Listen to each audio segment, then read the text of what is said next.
In this video, we will see how to boost a TikTok ad. Step 1. Generate an ad authorization code. To boost your posts, you first need to authorize your account for advertising.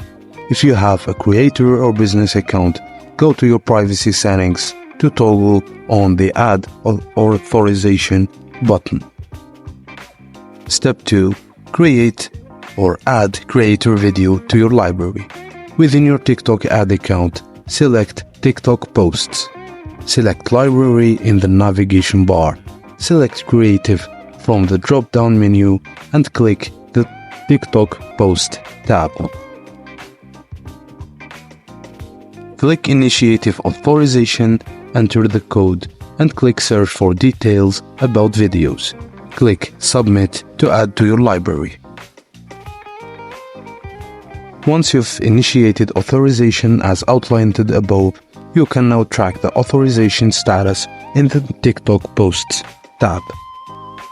And now you're ready to set up your campaign. Thank you for watching. Please don't forget to like and subscribe for more.